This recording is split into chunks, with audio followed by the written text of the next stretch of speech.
दोस्तों TVS supply chain solutions limited का एक आईपीओ आया हुआ है, राइट।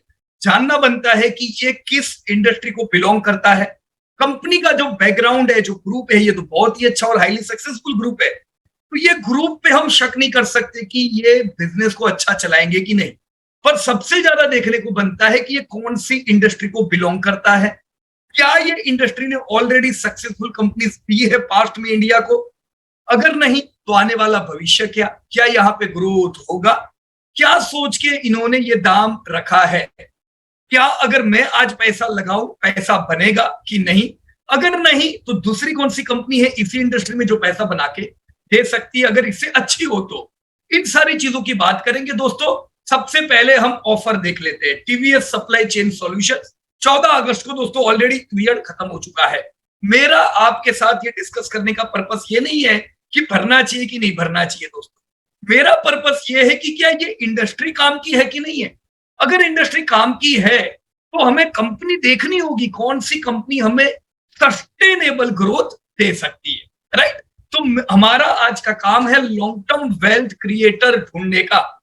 फिर चाहे वो टीवीएस से मिले, चाहे इस इंडस्ट्री में और कोई कंपनी मिले, राइट। तो टीवीएस सप्लाई चेन का आईपीओ 14 अगस्त तक था दोस्तों। प्राइस बैंड 187 से 197 तक की है और लॉट 76 का है। ध्यान रखिएगा दोस्तों, फेस वैल्यू सिर्फ ₹1 की है। तो ₹1 की फेस वैल्यू, 76 का लॉट। आप इन्वेस्ट कितना कर रहे हो? ₹197।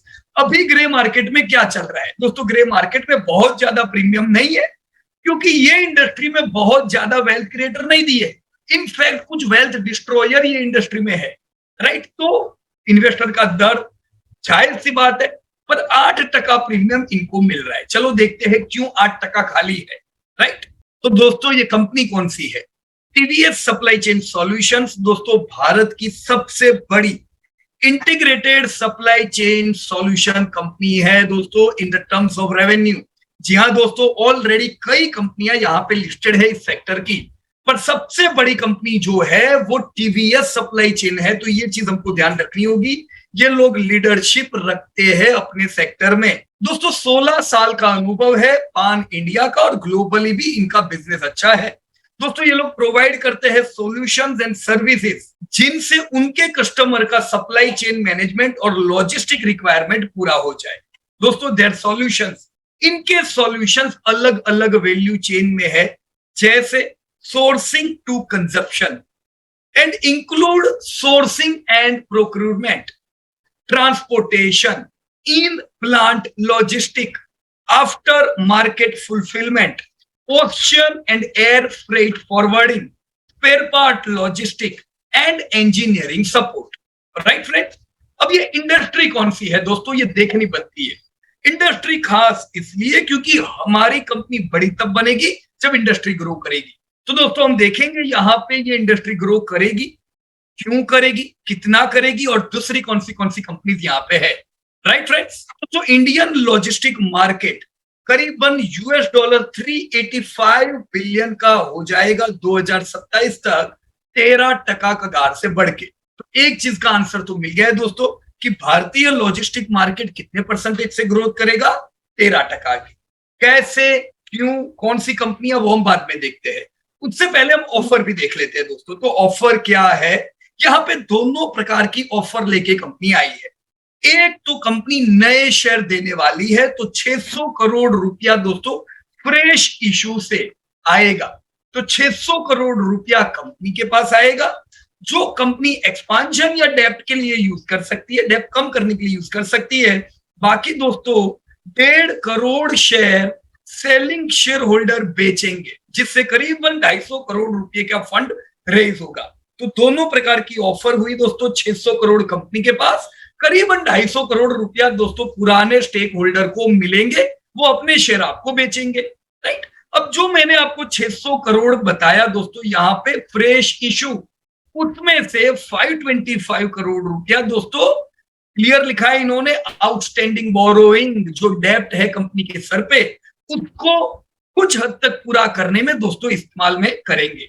तो दोनों पर्पस हुए, 525 करोड़ डेप खत्म करने में, तो आपके पैसे से वो उनकी डेप खत्म करने वाले, और दूसरा पुराने प्रमोटरों को 250 करोड़ रुपया जितना मिलेगा ये दोनों ऑब्जेक्ट हुए। दोस्तों कौन है ये पुराने शेयर होल्डर? तो पूरा लिस्ट है, आप देख सकते हो दोस्तों। कोटक स्पेशल सिचुएशन फंड के पास करीबन 4% स्टेक है, ये आपके सेलिंग शेयर होल्डर हुए। ओमेगा टीसी दोस्तों गोल्डमैन चेक जो कंपनी है वेल नोन वर्ल्ड वाइड, उनके दोस्तों 4% होल्डिंग है, वो लोग भी सेल करेंगे। टीवीएस मोटर खुद प्रमोटर कंपनी दोस्तों, राइट। उनके अलावा दोस्तों और कई पूरा लिस्ट है जिसमें टाटा कैपिटल फाइनेंशियल सर्विस जैसी भी कंपनी है, राइट। तो कई सारे सेलिंग होल्डर मिलके सेलिंग शेयर होल्डर हो रहे, जिनमें 250 करोड़ रुपया दोस्तों उनके शेयर का बटेगा। दोस्तों इन्होंने हमें तो 187 पे ऑफर किया है, राइट, पर खुद ने कौन से प्राइस पे लिया हुआ है? तो दोस्तों ये पिछले 18 मंथ का रिकॉर्ड है। पिछले एक साल में ये जो भी सेलिंग शेयर होल्डर है, इन्होंने करीबन 150 रुपए पे ये शेयर लिया हुआ है।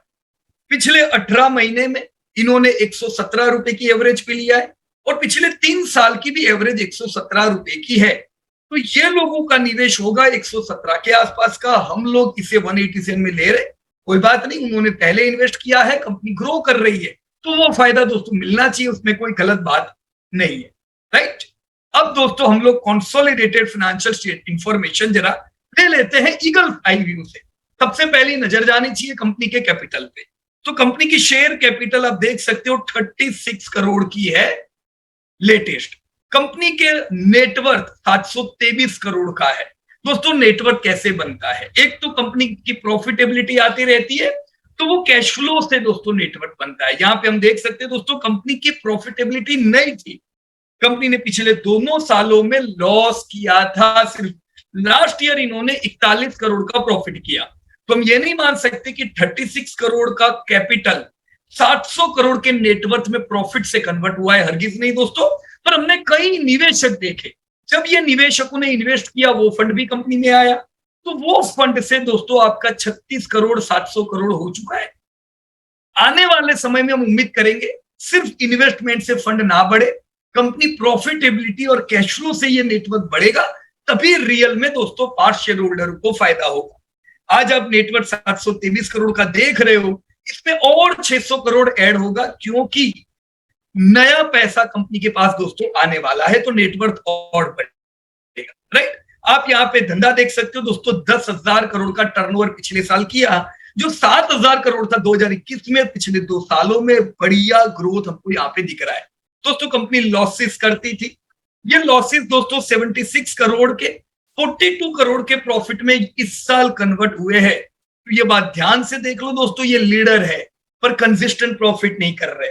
जैसे ब्लू चार्ट जैसी कंपनी है, मल्टीनेशनल है पर कंसिस्टेंट प्रॉफिटेबिलिटी है। ऑल कार्गो है, कंसिस्टेंट प्रॉफिटेबिलिटी है। डिलीवरी है जिसने कभी प्रॉफिट नहीं किया दोस्तों, ये भी डिलीवरी की ही लाइन में आती। डिलीवरी भी बढ़िया धंधा करती है, न्यू एज बिजनेस है, पर प्रॉफिट नहीं है। यहां पे भी प्रॉफिट नहीं है, ये पहला साल है प्रॉफिट का। ये प्रॉफिट के हिसाब से ईपीएस आपका 1 रुपया खाली बनता है। तो दोस्तों आप 187 दे रहे हो, आपको हर साल कितना मिलेगा? 1 रुपया। उसमें भी इतिहास कहता है इन्होंने लॉसेस किए, भविष्य का कोई ठिकाना नहीं दोस्तों। जरूरी नहीं है अब ये प्रॉफिट करेंगे, तो अभी मुझे 1 रुपया मिल रहा है, ये बढ़ भी सकता है, घट भी सकता है। मुझे बुक वैल्यू कितनी मिल रही है? नेट एसेट वैल्यू दोस्तों 19 रुपीज की दोस्तों मुझे मिल रही है। तो मैं बुक वैल्यू का 10 गुना रुपया और अर्निंग से करीबन 100 गुना रुपया मैं दे रहा हूं, इसीलिए दोस्तों इनको प्रीमियम कम मिल रहा है। ये दोस्तों ध्यान से देखने लायक चीज है। तो दोस्तों महंगा इन्होंने जरूर किया है। बोरोइंग भी कंपनी के सर पे कम नहीं है दोस्तों, यू कैन सी 2000 करोड़ की दोस्तों कंपनी के सर पे बोरोइंग है। तो 2000 करोड़ की बोरोइंग में से 500 करोड़ की बोरोइंग मानते आईपीओ से निकलेगी। आप पैसा दे रहे हो तो 500 करोड़ निकल जाएगा, पर 1500 करोड़ का बोरोइंग रहेगा, जो कम नहीं है। एक ऐसी कंपनी जो 40 करोड़ का प्रॉफिट करती है, ऐसी कंपनी के सर पे 1500 करोड़ का बोरोइंग यानी 150 करोड़ तो दोस्तों उनके इंटरेस्ट में जाने वाले हैं। तो हो सकता है कंपनी की प्रॉफिटेबिलिटी आने वाले समय में भी कंसिस्टेंट ना रहे। So this is not a good thing about your company, right? So this was your consolidated financial statement। दोस्तों हम पूरी बैलेंस शीट अगर देखें तो असेट पहले दी हुई है। एसेट में सबसे पहले देख लो PPE, property plant and equipment. Company का एवरी ईयर का कुछ निवेश है, तो कंपनी एक्सपांड कर रही है। पिछले साल भी करीबन 330 करोड़ रुपया कंपनी ने एक्सपांशन पे डाला है, right. So yes, company is growing. Trade receivable इनका कुछ खास होता नहीं है, मतलब उधारी पे नहीं चल रही है लोग। 6 करोड़ का trade receivable is nothing. 1000 crore के टर्नओवर पे 6 करोड़ तो आएगा, राइट। तो दिस इज पॉजिटिव, यह एक अच्छी बात है। तो दूसरा अगर एसेट्स पे हम लोग देखें, राइट, तो दूसरा एसेट्स में मैं यहां देख रहा हूं current assets. Current asset 3,500 crore की है। करंट एसेट कितनी है? 3,500 करोड़ की। इसे मैं लायबिलिटी और इक्विटी सेक्शन में करंट लायबिलिटी से कंपेयर करूं, so I can see here current liability दोस्तों करीबन 3,800 करोड़ की है। तो दोस्तों करंट एसेट से करंट लायबिलिटी ज्यादा है, ये आपको ट्रिगर करता है कि लिक्विडिटी के प्रॉब्लम रह सकते हैं। This is not positive. Borrowing company के सर पे अभी हमने देखा दोस्तों, long term borrowing 500 crore, short term borrowing 1,500 crore, कुल मिला के हमने ऑलरेडी देख लिया 2,000 करोड़। ये जो लॉन्ग टर्म बोरोइंग है क्लियर हो जाएगी, ये एक अच्छी बात है आईपीओ के पैसे से, राइट। इक्विटी कितनी है दोस्तों वो देख लेते हैं, सबसे इंपॉर्टेंट। हमने पहले ही देखी दोस्तों, इक्विटी 36 करोड़ की है, अदर इक्विटी 700 करोड़ की है। टोटल नेटवर्थ हमने जो बात की दोस्तों 750 करोड़ का है। और कितना ऐड होगा बोलो? अभी मैंने बताया 600 करोड़ ऐड होगा, क्योंकि उतना फ्रेश इशू से पैसा आने वाला है। क्या यहां तक की चीजें क्लियर है? इनकम स्टेटमेंट देख लो दोस्तों, कंपनी धंधा कितना करती है? 1000 करोड़ का हमने बात कर ली दोस्तों। 1000 करोड़ के धंधे में 1000 करोड़ के खर्चे, राइट। तो मतलब बहुत ही थीन मार्जिन में कंपनी है दोस्तों। फिनांस कॉस्ट 190 करोड़, मैंने बताया ना आपको दोस्तों 150 करोड़ तो इसमें जाने वाला है। तो ज्यादातर कमाई किसकी होगी इसमें? बैंकों की होगी, जिन्होंने कर्जा दिया हुआ है। हमारे हिस्से में बट के आखिर में आएगा क्या? छोटी सी रकम 40 करोड़ की, वो भी कंसिस्टेंट नहीं है। तो दोस्तों हम ये नहीं कह सकते हैं कि इनकम स्टेटमेंट और बैलेंस शीट फेवरेबल है। जहां पे थोड़ा रिस्क है, जिसको ध्यान में लेके दोस्तों आगे चलना होगा। ऑलराइट दोस्तों, तो कैश फ्लो स्टेटमेंट भी देख लेते हैं दोस्तों। Operational cash flow, net cash flow from operating activity 700 crore की ये बात थी। तो ऑपरेटिंग एक्टिविटी से ये लोग प्रॉफिट कर रहे हैं, मतलब ऑपरेशनल प्रॉफिट है। धीमे धीमे जैसे बढ़ेंगे आगे दोस्तों, धीमे धीमे जैसे बोरोइंग कम होगा, तो दोस्तों ये कंपनी की प्रॉफिट आएगी। ऐसा नहीं है कि कंपनी ऑपरेशनल भी प्रॉफिट नहीं कर रही, और वो कंसिस्टेंट है। तीनों साल आप देखो तो ऑपरेशनल प्रॉफिट थे, right. So this is positive for this company. दोस्तों किस बेस पे कंपनी ने ये ऑफर रखी है, ये हम लोग देख लेंगे अभी। सबसे पहले दोस्तों आता है क्वालिटेटिव फैक्टर। तो क्वालिटेटिव फैक्टर हम बाद में कहेंगे, मैं ये बता देता हूं कंपनी ने क्या कहा है। कंपनी के हिसाब से critical scale in a fast growing and fragmented third party logistic market in India. इनके पास जो फास्ट ग्रोइंग और fragmented third party logistic market है भारत का, ये अच्छा है दोस्तों। ये लीडर है दोस्तों एंड टू एंड सॉल्यूशन में, enabled by domain expertise, global network and knowledge base, robust in house technology differentiation, long and consistent track record of successful integration of acquisitions to support capabilities and customer acquisition. इससे हमको इतना तो पता चलता है, देखो धंधा तो इनका जोरदार है, 1000 करोड़ मतलब सारी कंपनी से बड़ा धंधा। ये लोग एक्विजिशन भी बढ़िया कर रहे, कस्टमर एक्विजिशन भी, मतलब कंपनी अभी ये लोग खरीदते रहते हैं। और इनऑर्गेनिक ग्रोथ करने के लिए जहां जहां अपॉर्चुनिटी मिलेगी दोस्तों, ये वैसे भी ग्रो करेंगे दोनों प्रकार से। दोस्तों लॉन्ग टर्म कस्टमर रिलेशनशिप है इनकी, करीबन मैंने जब इनका आरएचपी बढ़ा दोस्तों 10-12 साल से इनकी रिलेशनशिप एग्जिस्टिंग टॉप 5 क्लाइंट से है। तो मतलब जो क्लाइंट इनके पास होता है वो इनके पास रहता है, ये इनके क्वालिटेटिव फैक्टर कहते हैं। अब क्वांटिटेटिव फैक्टर भी देख ले दोस्तों साथ में। क्वांटिटेटिव फैक्टर में पहला आता है ईपीएस। तो समझ लो 187 देने के बाद कंसिस्टेंसी नहीं है, इस बार भी खाली 1 रुपया मिला है, तो बहुत पॉजिटिव नहीं है ये चीज दोस्तों। पी आपका बहुत महंगा हुआ। रिटर्न ऑन नेटवर्क दोस्तों खाली 5.5% का है, ये भी घट जाएगा क्योंकि नेटवर्थ बढ़ेगी, रिटर्न नहीं बढ़ने वाले। तो आईपीओ के बाद ये रिटर्न ऑन नेटवर्क घट के और 4-4.5% हो जाने वाला है दोस्तों। This is not positive. Third, NAV 19 है दोस्तों, this is also not positive, right. खाली 20 रुपया मिलता है मेरे को, 200 रुपया का खर्चा करके 10 गुना पैसा मैं दे रहा हूं। पीयर ग्रुप से जब हम इनको कंपेयर करते हैं दोस्तों, पीयर ग्रुप में कौन है? टीसीआई एक्सप्रेस यू कैन सी दोस्तों 1200 करोड़ का इनका टर्नओवर, 1200 करोड़ का इनका टर्नओवर। महिंद्रा लॉजिस्टिक करीबन 5000 करोड़ का turnover. Blue dart express 5000 crore का टर्नओवर। डिलीवरी 2000 करोड़ का टर्नओवर। और इन सबसे बढ़ के है दोस्तों टीवीएस करीबन 10,000 करोड़ का टर्नओवर। तो टर्नओवर में ये अव्वल है, बाकी जितनी भी पीयर ग्रुप है कोई इनके नजदीक भी नहीं है, राइट। ब्लू डार्ट नजदीक से नजदीक कंपनी भी आधी है, तो धंधे में ये लोग माहिर है, ये हमको मानना पड़ेगा। रिटर्न ऑन नेटवर्थ, अगर हम प्रॉफिटेबिलिटी लेकिन देखें तो इनका कहीं पे कोई नंबर नहीं है दोस्तों। टीसीआई 23%, महिंद्रा लॉजिस्टिक एक बढ़िया ब्रांड नेम वाली कंपनी खाली 5%, blue dart 32%, this is amazing, बहुत ही बढ़िया रिटर्न ऑन नेटवर्थ है दोस्तों ब्लू डार्ट का। और डिलीवरी नेगेटिव है, तो सबसे बढ़िया कंपनी अगर हम प्रॉफिटेबिलिटी के हिसाब से देखें तो कौन है? ब्लू डार्ट है, कोई डाउट नहीं। तो जो लीडर है सबसे बड़ा टीवीएस, क्वालिटी नहीं है, जो ब्लू डार्ट है क्वालिटी है, राइट। अब हम और दोस्तों थोड़ा इंडस्ट्री का रिसर्च करेंगे इन डेटा के साथ। ब्लू डार्ट का आप चार्ट देख सकते हो दोस्तों, ये वेल्थ क्रिएटर कंपनी है, जबरदस्त वेल्थ क्रिएट करके इसने दी है ऐसे समय पे दोस्तों जब इंडिया का रोड इंफ्रा अच्छा नहीं था, लॉजिस्टिक कॉस्ट हाई रहता था और लॉजिस्टिक की कंपनियों की भी मार्जिन कम रहते थे। अभी आपको पता है दोस्तों इंडिया की लॉजिस्टिक पॉलिसी फिलहाल लॉन्च हुई है, गति शक्ति लॉन्च हुई है दोस्तों। इससे जो कंपनियों के जो लॉजिस्टिक पे स्पेंड है वो कम हो जाएंगे। इसका मतलब ये नहीं है कि लॉजिस्टिक की कंपनियों को नुकसान है, लॉजिस्टिक कंपनियों की एफिशिएंसी और बढ़ जाएगी दोस्तों, राइट। तो आने वाला समय लॉजिस्टिक कंपनियों के लिए और अच्छा है जो हमने पास्ट देखा उससे। तो ब्लू डार्ट दोस्तों यहाँ पे एक वेल्थ क्रिएटर कंपनी है, राइट। अभी फिलहाल ये कंपनी करेक्शन में चल रही है पिछले कुछ समय से, राइट। आप महिंद्रा लॉजिस्टिक देख सकते हो दोस्तों, आईपीओ आया तब से करेक्शन में। टीसीआई एक्सप्रेस भी करेक्शन में है पर कम से कम परफॉर्मेंस महिंद्रा से अच्छा है। डिलीवरी आईपीओ के बाद से जो डिस्काउंट में है अभी भी ऊपर नहीं आई, कोई दिक्कत की बात नहीं है दोस्तों। इतनी जो कंपनी देखी इसमें सबसे अच्छी कौन सी लगी चार्ट के हिसाब से भी? Blue Dart, right. तो अब हम इन सारी कंपनियों के केपीआई भी चेक करेंगे, राइट, जिससे हाई क्लियरिटी हो जाए which is the best company. दोस्तों केपीआई सबसे पहले अगर हम टीवीएस का देखेंगे, आपने ऑलरेडी देखा धंधा 7,000 करोड़ से बढ़ के 10,000 करोड़ पहुंचा है और ग्रोथ है अच्छा, राइट। ईबीट आईटीडीए मार्जिन दोस्तों 5-6% के आसपास इनके रहते हैं।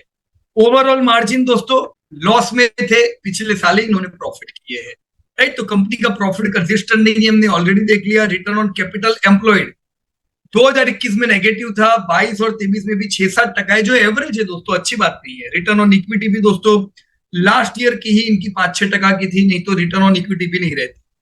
केपीएस को कुछ हम खास नहीं मानेंगे, एक ही चीज में अच्छा कर रहा है टीवीएस और वो है दोस्तों बिजनेस वॉल्यूम में, राइट। अगर इनको हम कंपेयर करें लिस्टेड इंडस्ट्री पीयर से भी अलग अलग दूसरी कंपनियां क्या धंधा करती है, तो एक है महिंद्रा लॉजिस्टिक दोस्तों। महिंद्रा लॉजिस्टिक का भी जब आईपीओ आया हमने इनको रिकमेंड किया था कि भाई महिंद्रा लॉजिस्टिक, महिंद्रा एक अच्छा ग्रुप है, ग्रोथ अच्छा रहेगा, लेकिन प्रॉफिटेबिलिटी में चिंता रह सकती है। और यही चीज हमने दोस्तों यहाँ पे देखी। Mahindra logistic is an integrated logistic solution provider offering customised technology enabled solution for supply chain management and mobility. TCI express क्या है? They are the express logistic industry focused on expedited freight delivery.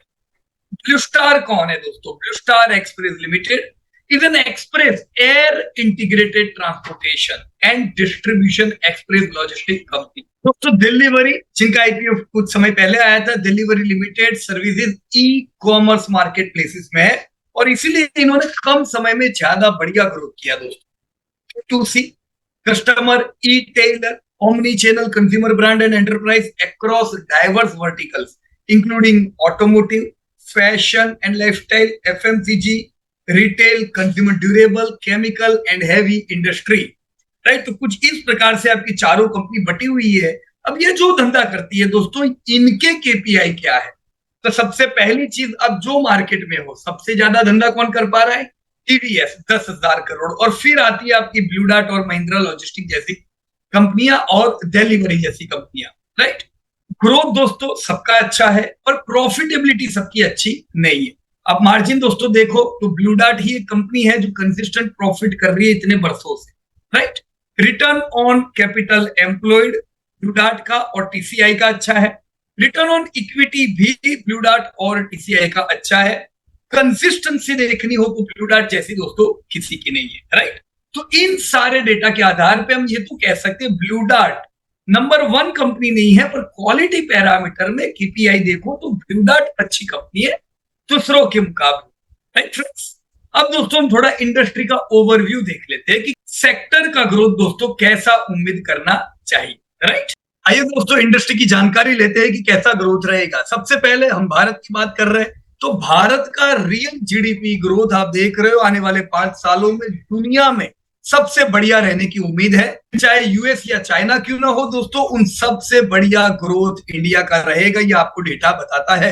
Real GDP growth है दोस्तों, जब आप current price से उसको compare करते हो तो भारत का जीडीपी ग्रोथ करीबन 9.5-10% से बढ़ने की उम्मीद है।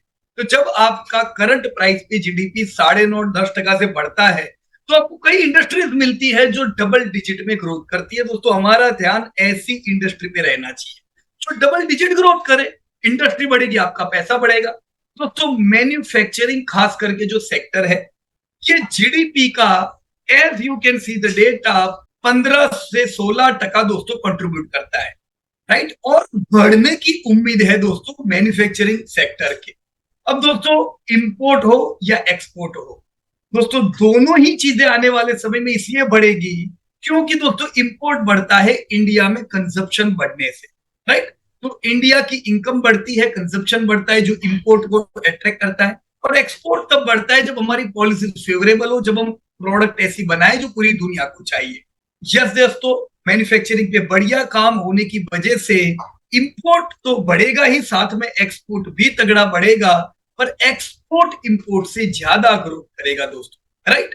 आपके सामने है दोस्तों बढ़िया data in the domestic market consumption across and user industry. दोस्तों जो अलग अलग इंडस्ट्री में है उसमें कौन सी इंडस्ट्रीज है जो जीडीपी से ज्यादा ग्रोथ करेगी। मैंने बताया आपको 9.5% का जीडीपी ग्रोथ उम्मीद है, राइट, एट करंट प्राइस। तो कौन सी सेक्टर ज्यादा ग्रोथ करेगी? सबसे अव्वल पे है दोस्तों ई कॉमर्स, 26% कगार से दोस्तों आने वाले 5 साल में ग्रोथ होना चाहिए इस सेक्टर का। तो यस दोस्तों ये सब ग्रोइंग इंडस्ट्री है, अपने पोर्टफोलियो में होनी चाहिए। Organise retail inclusive e commerce 22% growth, aftermarket spare part 16%, FMCD fast moving consumer durable 16% growth, textile and apparel 14% 14% growth, right, जिसमें आपकी पेज जैसी कंपनियां, मान्यावर जैसी कंपनियां आती है। एफएमसीजी में कंज्यूमर ड्यूरेबल्स आ जाते हैं दोस्तों, फिर चाहे वो वोल्टास हुआ, हेवल्स हुई, राइट। ऑटोमोबाइल में खास करके दोस्तों पैसेंजर व्हीकल में ज्यादा अच्छा ग्रोथ दिखेगा। तो पैसेंजर व्हीकल में जो अव्वल है वो है मारुति, टाटा मोटर जैसी कंपनियां। फार्मास्यूटिकल का ग्रोथ अच्छा होना चाहिए, 11% की ग्रोथ की उम्मीद है। FMCG fast moving consumer good, आपकी पतंजलि, आपकी एचयूएल जैसी कंपनियां, ब्रिटानिया 10% का ग्रोथ की उम्मीद है। और कंस्ट्रक्शन जो कि इंफ्रा पे इतना फोकस है दोस्तों 10% से बढ़ने की उम्मीद है। ये वो चीजें हैं दोस्तों जो जीडीपी से ज्यादा तेजी से बढ़ेगी। कारण है दोस्तों the rising consumption. Friend, the rising consumption to grow on the back of strong demographic dividend.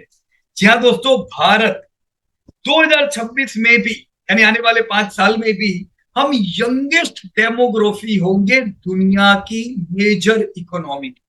हमारी मीडियन एज दोस्तों 30 साल की है, राइट। एवरेज भारतीय 30 साल का है।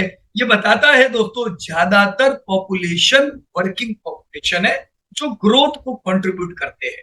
वर्किंग पॉपुलेशन होने के साथ ज्यादातर जो हाउस होल्ड थी, जैसे 55% हाउस होल्ड 2000 में बिलो पॉवर्टी लाइन थी, लेकिन अभी ऐसा नहीं है। ये 2021 का डेटा आप देख सकते हो, 38% पॉपुलेशन लो इनकम है, बिलो पॉवर्टी लाइन नहीं, लो इनकम। 56% दोस्तों इमर्जिंग इनकम है, जिनको हम कह सकते हैं करीबन 3 से 7 हजार डॉलर के बीच में उनकी सालाना इनकम। और 6% भारतीय ऐसे हैं दोस्तों जो मेच्योर इनकम पे आते हैं। दोस्तों ये बढ़ के आने वाले 5 साल में लो इनकम की संख्या कम हो जाएगी 32%। तो ये 6% जाएंगे किधर दोस्तों? ये ऐड हो जाएंगे इमर्जिंग में, 5% इमर्जिंग में और 1% मेच्योर। इसका मतलब ये कि आने वाले 5 साल में इमर्जिंग एंड मैच्योर यानी हाई अर्निंग हाउस होल्ड बढ़ेंगे, जो कंजप्शन को भी कंट्रीब्यूट करते हैं दोस्तों, जो रिटेल को कंट्रीब्यूट करते हैं, जो क्वालिटी ब्रांड को कंट्रीब्यूट करते हैं, right. So growth in manufacturing दोस्तों, लोग अगर ज्यादा कंज्यूम करते हैं तो मैन्युफैक्चरिंग सेक्टर को तो फायदा होना है। अब अगर हम मैन्युफैक्चरिंग नहीं करेंगे तो बाहर से इंपोर्ट करना पड़ेगा, जो अब तक हमने किया है, राइट। तो वो तो अच्छी बात है नहीं, उससे हमको तो कभी कोई फायदा नहीं होता है, जॉब एम्प्लॉयमेंट कोई और कंट्री में बढ़ता है, right. Growth in manufacturing and end to end user sector led to approximately 10% CAGR दोस्तों। जी हाँ, मैन्युफैक्चरिंग सेक्टर 10% कगार से बढ़ रहा है और आने वाले समय में दोस्तों इससे भी ज्यादा तेजी से दोस्तों बढ़ेगा। डोमेस्टिक ट्रांसपोर्टेशन मार्केट पे सीधा इसका रिफ्लेक्शन आता है। You can see your domestic transportation market, फिर चाहे वो रोड हो या रेल हो दोस्तों, हम ग्रोथ 10% के आसपास का पिछले समय में देखा है, अब इससे भी अच्छा ग्रोथ हम देखेंगे। आपको पता ही है दोस्तों क्या हुआ था कोविड में। प्री कोविड ये था दोस्तों फास्टैग और जीएसटी का हाल, पर कोविड आया और जबरदस्त हमने फॉल देखा। अप्रैल में आप देख सकते हो 2020 में जब आपकी वेव 1 आई तब हाईली अफेक्टेड था। वेव 1 के बाद हमने बढ़िया सी रिकवरी देखी और फास्टैग हो या जीएसटी दोनों ही लाइफ टाइम हाई पे चले गए, यानी प्री कोविड लेवल को पार कर दिया था इन्होंने रिकवरी फेज में। लेकिन फिर से वेव 2 आया, तो वेव 2 में डैमेज कम था, right. Impact of second wave was muted because there was no nationwide blanket lockdown on commercial activity as witnessed to the first wave। तो फर्स्ट वेव में डैमेज ज्यादा था, दूसरी वेव में डैमेज नहीं था। तो इस बार जब हम रिकवर हुए, इस बार हमने और पिछले सारे रिकॉर्ड ब्रेक किए। तो दोस्तों फास्टैग हो या जीएसटी, ये दोनों ही सारे पिछले रिकॉर्ड तोड़ के आगे बढ़ता जा रहा है। इसका मतलब सीधा है कि दोस्तों बिजनेसेस इंडिया में बढ़ जा रहे हैं, जो आपके लॉजिस्टिक सेक्टर के लिए highly positive. Logistic sector is the key enabler for economic growth and government of India is increasing focus on infrastructure. दोस्तों इंफ्रास्ट्रक्चर अच्छा होगा नहीं, काम बनेगा नहीं। दोस्तों कुछ समय पहले, दशक पहले की अगर मैं बात करूं दोस्तों, अगर कोई प्रोडक्ट को हम बनाते थे, अगर हमें वो प्रोडक्ट को आउट ऑफ इंडिया भेजना था, तो भारत में और भारत में उसको उतना ज्यादा समय लगता था, उतना खर्चा होता था जितना तो उसको बाहर भेजने में नहीं लगता था, उल्टा बाहर वो जल्दी चला जाता था। इंटरनल ट्रांसपोर्टेशन दोस्तों बहुत समय लेता था। This was very negative, extremely negative for our economy and for logistic sector. दोस्तों आप देख रहे हो दोस्तों, union budget allocation to MORTH, ministry of roads, right. आप देखो हर साल एलोकेशन बढ़ता जा रहा है और 2023 पिछले साल दोस्तों 28.4 बिलियन, सिंगल ईयर 28 बिलियन दोस्तों, यानी 50% ज्यादा खर्चा किया इंफ्रा के ऊपर दोस्तों, right. This is highly positive और इससे सीधा क्लियर होता है दोस्तों कैसा इंफ्रा इंडिया में ग्रोथ हो रहा है। सालाना एवरेज भारत की दोस्तों 10,000 किलोमीटर पे पहुंच चुकी है। Yes, the data is in front of you. हम हर साल 10,000 किलोमीटर के लेंथ ऑफ रोड कंस्ट्रक्ट कर रहे हैं दोस्तों।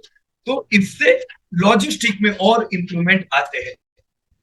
Government of India on infrastructure favorable policies and enterprise awakening to tech-enable logistics have put technology at the forefront of the logistic market।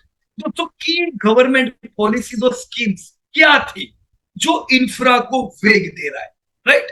National logistic policy जो इन्होंने launch की, PLI scheme जिससे manufacturing बढ़े, amendment of central motor vehicle rule of 1989, drone policy, PS6, make in India, dedicated freight corridor यानी DFC, logistic efficiency enhancement programme, FAME 2 और गति शक्ति master plan. दोस्तों इन सारी ही चीजों में हमें इंफ्रा पे फोकस दोस्तों भारत का नजर आ रहा है। Structure of Indian logistic market को हम दो पार्ट में डिवाइड कर सकते हैं, by type of service offering and by type of logistic solution। जैसे टाइप ऑफ सर्विसेज में ट्रांसपोर्टेशन में डोमेस्टिक ट्रांसपोर्टेशन आता है, जिसमें road transportation, domestic air express, rail transportation, फिर आता है क्रॉस बॉर्डर ट्रांसपोर्टेशन, राइट, और होता है वेयर हाउसिंग। उसी प्रकार से भाई लॉजिस्टिक सॉल्यूशंस में पॉइंट सॉल्यूशंस होते हैं, जहां पे first party logistic, second party logistic, फिर होता है supply chain solution, third party, fourth party और इंटीग्रेटेड लॉजिस्टिक। इन सेगमेंट में कौन सी कंपनी किधर काम करती है और किधर कितने ग्रोथ की उम्मीद है, ये हम देखेंगे दोस्तों, राइट। अब लॉजिस्टिक मार्केट जो है ये एक लार्ज है और ये आने वाले 5 सालों में सस्टेंशियल ग्रोथ होना चाहिए।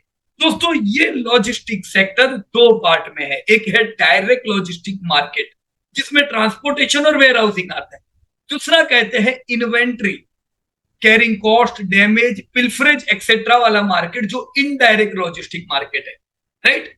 ओवरऑल दोनों मिलाओ दोस्तों, आने वाले समय में 6% के ग्रोथ की ओवरऑल लॉजिस्टिक मार्केट में उम्मीद है। तो 6% से ग्रोथ तो मैंने बताया, पर ग्लोबल लॉजिस्टिक का अगर हम स्पेंड देखें तो जैसे चाइना आप देख सकते हो दोस्तों, जीडीपी का 15% दोस्तों लॉजिस्टिक पे स्पेंड करती है। इंडिया में 13% होता है, पर यूएस को खाली 8% करना पड़ता है। तो उनका स्मार्ट लॉजिस्टिक है, वहां पे डायरेक्ट लॉजिस्टिक पे स्पेंड है, इनडायरेक्ट पे नहीं है। देखो आप देख सकते हो डेटा, 15 में से 10% चाइना का डायरेक्ट पे जाता है, 5% चला जाता है इनडायरेक्ट में जहां पे डैमेज वगैरह होता है। जबकि अब यूएस देखो, दे आर स्मार्ट, 8% में से 7% यानी सिमिलर टू इंडिया स्पेंड हो रहा है, पर अपना जो डैमेज रिलेटेड इनडायरेक्ट कॉस्ट है वो वहां पे नहीं है, वो खाली 1% है, राइट। पेंडिंग कम है पर उनको फायदे ज्यादा है क्योंकि स्मार्ट लॉजिस्टिक है। दोस्तों logistic spend in India has been growing faster than large global economies and they are continue to grow. You can see Bharat में दोस्तों लॉजिस्टिक पे स्पेंड जो हमारे भारत की कंपनियां करने वाली है वो आने वाले समय में 6% से ग्रोथ करने की उम्मीद है, जबकि यूएस खाली 1% से ग्रोथ करेगा और चाइना खाली 5% से। तो दोस्तों भारत दूसरी बड़ी इकोनॉमी से ज्यादा ग्रोथ करेगी।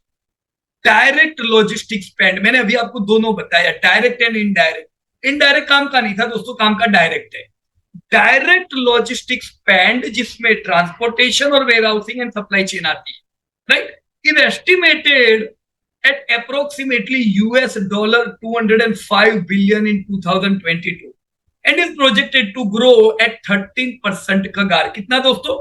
आने वाले 5 सालों में दोस्तों डायरेक्ट लॉजिस्टिक स्पेंड 13% से बढ़ेगी। अगर आप ऐसी कंपनी में निवेश करते हो जो डायरेक्ट लॉजिस्टिक स्पेंड से ताल्लुक रखती है तो कंपनी का ग्रोथ भी 13% से बढ़ना चाहिए या उससे ज्यादा।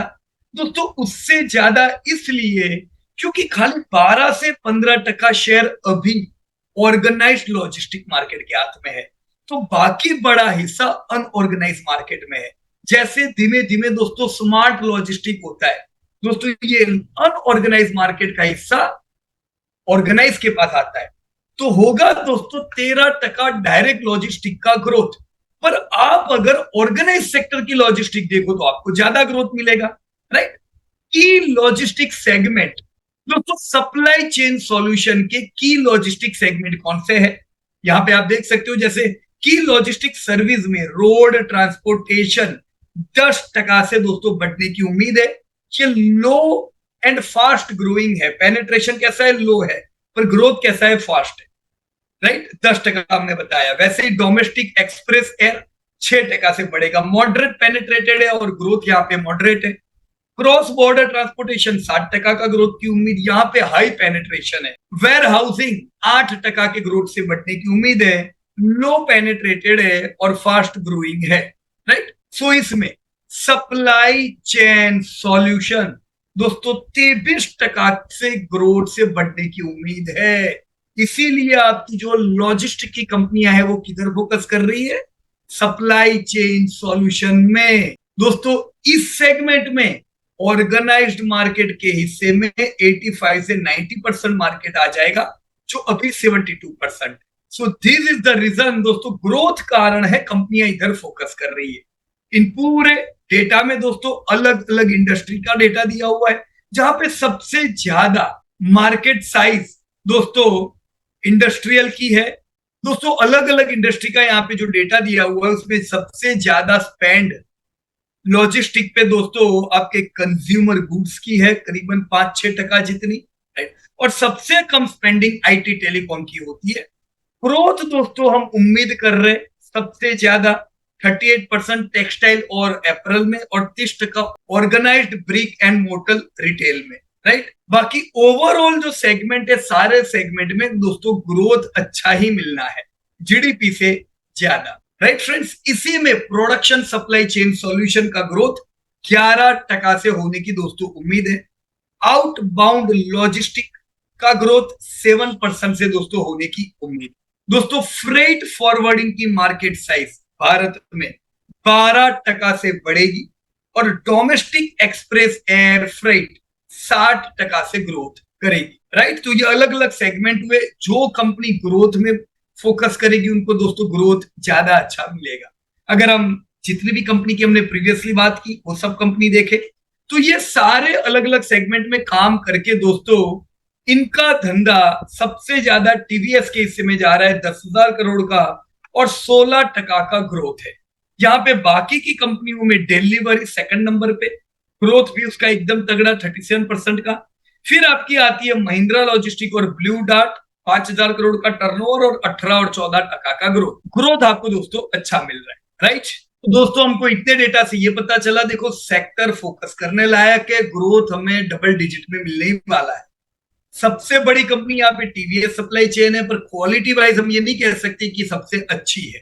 तो इनके बाद जो कंपनी आती है वो है महिंद्रा लॉजिस्टिक और ब्लू डार्ट। इसमें ब्लू डार्ट हाई क्वालिटी, तो ब्लू डार्ट क्वालिटी भी है, लीडरशिप नंबर 1 नहीं है, नंबर 2 है, राइट। ग्रोथ भी आपको दोस्तों यहाँ पे अच्छा मिलेगा। अब हम टीवीएस सप्लाई चेन कंपनी के बारे में कुछ और इंफॉर्मेशन ले लेते हैं क्योंकि उनके आईपीओ की हम बात कर रहे हैं। सो जैसा हमने बताया दोस्तों, company is India largest integrated supply chain, 10,000 crore का टर्नओवर हमने ऑलरेडी देख लिया। Company is an India based multinational company who pioneered the development of the supply chain solution market in India. दोस्तों ये प्रमोटेड है बढ़िया से ग्रुप से, टीवीएस ग्रुप, जो कि ऑलरेडी एक रिनाउंड ग्रुप है भारत का। 16 साल का दोस्तों एक बढ़िया अनुभव अलग अलग प्रोडक्ट में इनको काम करने का, और इन 16 सालों में दोस्तों ये लोग ग्रोथ भी बहुत अच्छे हुए हैं। टर्नओवर हमने जैसे देखा 10,000 करोड़ दोस्तों पहुंच गए हैं। लीगल एंटिटी चार्ट कैसा है दोस्तों, ये कंपनी वर्ल्ड वाइड है, तो वर्ल्ड के बाकी के हिस्सों में जो दोस्तों अलग अलग इनकी कंपनियां हैं वो इनकी सब्सिडरीज है। मेन कंपनी हुई आपकी टीवीएस सप्लाई चेन सॉल्यूशन, जिनकी आज हम लोग दोस्तों बात कर रहे हैं। दोस्तों ये काम करती है एंड टू एंड कैपेबिलिटी। दोस्तों एंड टू एंड कैपेबिलिटी यानी जितने भी अलग अलग पार्ट हुए ट्रांसपोर्टेशन लॉजिस्टिक के, उसमें ये ज्यादातर हिस्सों में है, जैसे import freight, sourcing and procurement, integrated transportation, logistic operation, in plant logistic, FG&AM spare fulfilment, right. साथ में closed loop logistic and support और सेकेंडरी ट्रांसपोर्टेशन। दोस्तों भारत भर में है 50+ दोस्तों इनके मल्टी क्लाइंट है। दुनिया भर में इनकी प्रेजेंस है दोस्तों, करीबन हम कह सकते हैं 26 अलग अलग कंट्रीज में, राइट फ्रेंड्स। दोस्तों टर्नओवर अगर हम देखें कौन सी कंट्री से कितना आता है, तो भारत से इनको खाली 30% आता है, बाकी 70% turnover rest of the world में से आता है, जिसमें बड़ा कंट्रीब्यूटर दोस्तों यूनाइटेड किंगडम है।